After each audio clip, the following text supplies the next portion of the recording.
Morning, everybody. Jeff from Rust Bucket Valley Garage. On the Jeep JK built, I'd like to take and give you an update. We have pretty much almost everything taken apart.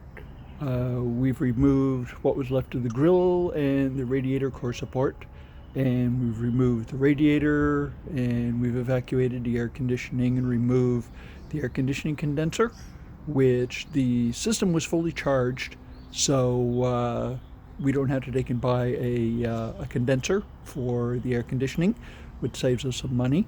But we also wanted to take and go in here, and we wanted to take a look at the frame a little bit more. We wanted to take a look at the motor mounts, and we wanted to see if there was any damage to the engine. We drove the vehicle, or let me say we started up the vehicle and moved it around a little bit. The engine sounds fine. The transmission shifts okay. It is a 5-speed standard transmission, so that's pretty good.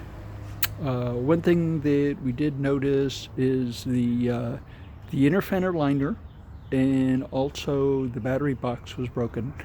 So it's got a piece missing off of it, so we got to take and go ahead and order some of those. We are looking for a frame member which is readily available. Clearing away all the stuff that was broken on it. We also got some measurements on the frame. The frame is at a square 3/8 of an inch, so we're going to take it over to the frame shop and go ahead and pull that back in. We kind of had an idea something was going on because you can't see it right here because of the lighting condition, but right here there's a radiating crack into the windshield, okay, which shows that this frame was flexed. So that means this A-pillar has been pushed back a little bit, okay, and you take and look at this gap right here. This gap here is incorrect. It's off about 1/8 of an inch. So we want to take and get that straightened out before we take and put the half doors on there. We also did notice that right here we did a measurement on the front axle, and the front axle housing is bent as well. I don't know exactly how much. You can visually see it, so it means it's a lot.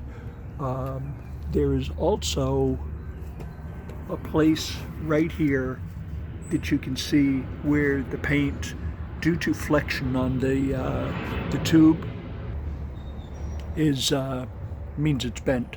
So we haven't put a straight edge on it yet, but we know it's bent. So things don't want to take and fit up. There was one strut we tried to take and put back in that it's not a strut, a lower control arm, and it goes from a bracket under here to another bracket under here, and the thing was off like 1.5 inches. So that thing is really bent. We also noticed that right here that this shaft is not centered in the bore, so we're just going to have to get another one and put it in there.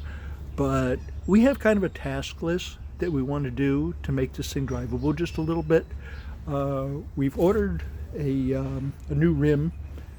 We checked the tire out yesterday. The tire is fine. The rim, however, has a crack in it about 1.5 inches long, and allows the air to escape. So we need a rim. We need the power steering reserve bottle, which goes right here. We also want to take the radiator and put it in there for cooling, okay, because we don't want to depend just on the oil to keep the engine cool.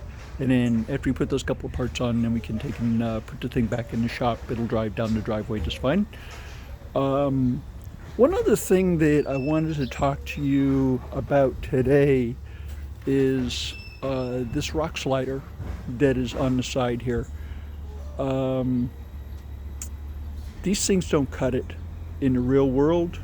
I mean, they look nice, and it's easy to step on to take and get up in there if you have trouble getting into the vehicle if it's a little bit higher. The reason these lock sliders don't cut it is because they won't really protect your body. They have 3 mounts on here, one here, one right here, one right here, and there's some little bracket that goes to the bottom of the sheet metal body. One of the other vehicles that we were thinking of purchasing for our build had these kind of rock sliders on there, and it somebody took and went over a large rock out in one of the trails, and it actually took and bent the body in this shape. Okay, because most of the strength is in this floor right here. You can very easily damage that if you come down on a rock on these. So what you really need is something that is anchored to the frame. And let me show you what I'm talking about. So you need to take and have something that's welded or bolted on here. This right here is a little bracket that goes on here. There's two 10mm bolts that goes into the edge of the body, and this one goes into the body as well. That is not sufficient protection. There is a company that we've been doing a lot of research on the internet, and there is a company called HEPTA, H-E-P-T-A manufacturing company. They're located in Washington, Utah. That really makes a quality product. We really like them. We're going to be ordering some of those. They're not that expensive, about $800. It's a small operation. It does specialty stuff, mostly for off-road. The stuff is made in the United States. When you take and put the things on, they actually weld to the frame rail, and that is actually the way you want to go. You want to take and isolate whatever you're going to hit or whatever you're going to roll over from the body, because the body will not take and protect you at all from a large stone that you take and roll over. So if you get those kind of rock sliders that are made out of drawn over Manville pipe, which is basically called DOM, you get better dimensional stability, a little bit stronger, and it has reinforcing plates in it and everything.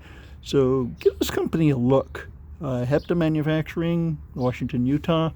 They're not a sponsor, but we really like their product. See what you think of them. You know, they have an online presence, tell you all about their products. So anyway, hopefully I've given you a little bit of good information, and hopefully you'll be doing a build. But ours is coming along. We're held up for parts right now. Today we're going to be putting the steering box in, so that we do have. We're actually able to get the steering box. They had it in stock at AutoZone. That's not a sponsor as well. So anyway, it's coming along. It's coming along. We're happy with the way things are going right now. So we need to take and do some checking on the frame, see what we're going to do. Either we're going to pull it or we're going to put a frame rail in it. 3/8 of an inch is a lot. So these Jeep frames are tough. You almost have to take it to a truck shop so that you can take and exert more force on it. Generally, the rams that are used for pulling frames for automobiles generally put out around 6 tons of pulling force. This one's going to take a little bit more than that. Okay, but I don't know. We'll give you an update. Let you know what's happening here. Anyway, I hope you have a wonderful day. Please subscribe, hit the like button and notification. You will know when we do something else on the Jeep. Talk to you next time.